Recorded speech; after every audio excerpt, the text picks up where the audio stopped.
Hi, మనలో చాలామంది నెలవారీగా ఎంతో కొంత అమౌంట్ని దాచుకుందాం.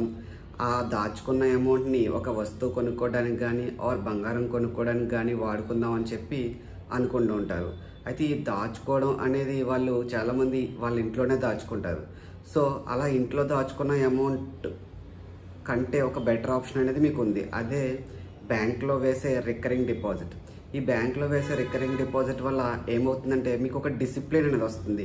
ఖచ్చితంగా నేను ఎవ్రీ మంత్ ప్రతి నెల ఇంత అమౌంట్ సెర్టైన్ అమౌంట్, ఎగ్జాంపుల్గా ఒక 1000 రూపాయలు లేదంటే 500, ఇంకా తక్కువ 100 రూపాయలు కూడా ఓపెన్ చేయొచ్చు మనం. ఇది అంటే ప్రతి నెల నేను 100 రూపాయలు ఆ అకౌంట్లో వేస్తే నాకు బ్యాంకు వడ్డీతో సహా మనం మళ్ళీ ఎప్పుడు కావాలంటే అప్పుడు దాన్ని తీసుకునేలాగా ఒక ఫెసిలిటీ అనేది ప్రొవైడ్ చేస్తుంది.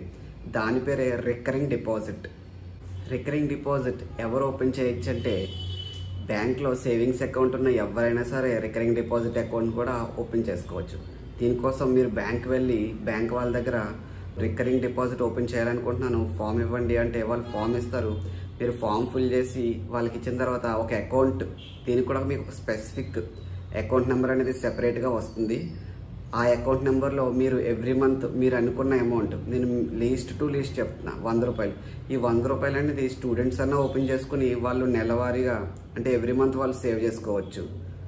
చిన్న చిన్న అమౌంట్లని ఇంట్లో దాచుకునే కంటే బ్యాంక్లో రికరింగ్ డిపాజిట్లో వేయడం వల్ల మీకు 2 అడ్వాంటేజెస్ అనేవి ఉన్నాయి. ఫస్ట్ అడ్వాంటేజ్ ఏంటంటే మీరు ఇంట్లోనే దాచుకుంటే చిన్న చిన్న అవసరాలు వచ్చినప్పుడు ఆ అమౌంట్ని విత్డ్రా చేసేస్తారు.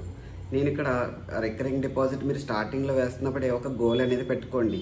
అంటే నేను ఈ అమౌంట్ని విత్డ్రా చేసిన తర్వాత లెట్స్ సే నేను ఒక బైక్ కొనుక్కోవాలి ఆర్ ఒక గోల్డ్ కొనుక్కోవాలి అని ఒక ఉద్దేశంతో పెట్టుకుంటే మీరు ఖచ్చితంగా ఎవ్రీ మంత్ మీరు స్టార్టింగ్ ఏదైతే అనుకుంటున్నారో ఆ అమౌంట్ని ప్రతి మంత్ తప్పకుండా వేస్తారు. సో దీనివల్ల మీకు ఒక డిసిప్లిన్ వస్తుంది అమౌంట్ని సేవ్ చేయడంలో. రెండోది ఏంటంటే మీకు బ్యాంకు వడ్డీ కూడా ఇస్తుంది. మీరు ఇంట్లో దాచుకునే అమౌంట్కి వడ్డీ రాదు, కానీ బ్యాంక్లో మీరు వేసే రికరింగ్ డిపాజిట్లో మీకు వడ్డీ కూడా వస్తుంది. ఇది కూడా మీకు 7% అలా ఉంటుంది 1 ఇయర్ తీసుకుంటే. ఆర్డీకి ఉన్న కొన్ని ఫీచర్స్ ఏంటంటే మనం ఆర్డీ మీన్స్ రికరింగ్ డిపాజిట్ని, ఈ అకౌంట్ని మనం 6 మంత్స్ నుండి 10 ఇయర్స్ వరకు ఓపెన్ చేసుకోవచ్చు. అంటే ఫర్ ఎగ్జాంపుల్ నేను ఒక 1000 రూపాయలు రికరింగ్ డిపాజిట్ చేద్దాం అనుకుంటున్నా అండ్ టైం పీరియడ్ మినిమం అనేది 6 మంత్స్ ఉంటుంది, దానికంటే తక్కువ అయితే ఉండదు. 6 మంత్స్ అనేది మీరు ఖచ్చితంగా వేయాలి. 6 మంత్స్కి మీరు వేస్తున్నప్పుడు లెట్స్ సే బ్యాంక్ అనేది 5% ఇంట్రెస్ట్ ఇస్తుంది అనుకోండి. మీకు 6 మంత్స్కి ఎవ్రీ మంత్ నేను ఎంత డిపాజిట్ చేస్తున్నాను, 6000 ప్లస్ దానికి 5% వడ్డీ యాడ్ చేసి మనం 6 మంత్స్ తర్వాత ఆ అమౌంట్ తీసుకుంటే మనం కట్టిన 6000 ప్లస్ దానికి వడ్డీ రెండు కలిపి మనకి బ్యాంక్ అనేది తిరిగి వెనక్కి ఇస్తుంది. ఇలా మీరు మినిమం 6 మంత్స్ నుంచి 10 ఇయర్స్ వరకు 10 సంవత్సరాల వరకు ఓపెన్ చేసుకోవచ్చు ఈ అకౌంట్ని. సెకండ్ పాయింట్ ఏంటంటే మీరు స్టార్టింగ్ ఆర్డీ అంటే రికరింగ్ డిపాజిట్ చేస్తున్నప్పుడు ఎంత అమౌంట్ అయితే నేను నెలవారీ కట్టగలను ఆర్ కడతాను అని చెప్పి బ్యాంక్కి చెప్తారో ఆ అమౌంట్ మాత్రం ఫిక్స్డ్గానే ఉంటుంది. ఫర్ ఎగ్జాంపుల్ నేను 1000 రూపాయలు నెల కడతాను అని బ్యాంక్కి అకౌంట్ ఓపెన్ చేస్తున్న టైంలో చెప్తే ప్రతి నెల నేను 1000 రూపాయలు మాత్రమే అందులో వేయగలను అండ్ దానికంటే ఎక్కువ అమౌంట్ అయితే నేను అందులో వేయలేను. రికరింగ్ డిపాజిట్లో వచ్చే రిటర్న్స్ అనేవి ఫిక్స్డ్గా ఉంటాయి. అంటే మీరు స్టార్టింగ్ అకౌంట్ ఓపెన్ చేస్తున్నప్పుడే ఫర్ ఎగ్జాంపుల్ నా కేసులో తీసుకుందాం, నేను ఒక 1000 రూపాయలు రికరింగ్ డిపాజిట్ చేద్దాం అనుకుంటున్నా, 1 ఇయర్ చేద్దాం అనుకుంటున్నా. సో వాళ్ళు నాకు చెప్పిన వడ్డీ అనేది 7% అని చెప్పారు.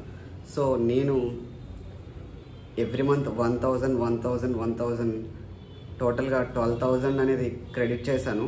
7% వడ్డీతో నాకు బ్యాంకు 1 ఇయర్ అయ్యాక నేను జమ చేసిన 12,000 ప్లస్ దానికి వడ్డీ రెండింటిని కలిపి నాకు ఇస్తుంది. ఇక్కడ మనం పెట్టే అమౌంట్ కానీ బ్యాంక్ ఇచ్చే వడ్డీలో కానీ ఎటువంటి మార్పు అనేది ఉండదు.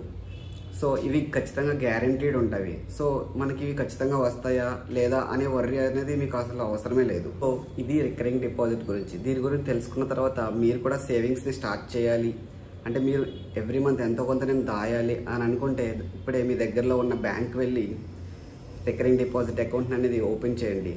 మీరు ఓపెన్ చేసే టైంలో ఏదైనా డౌట్స్ వస్తే ఖచ్చితంగా నా వీడియో కింద కామెంట్ మాత్రం చేయండి.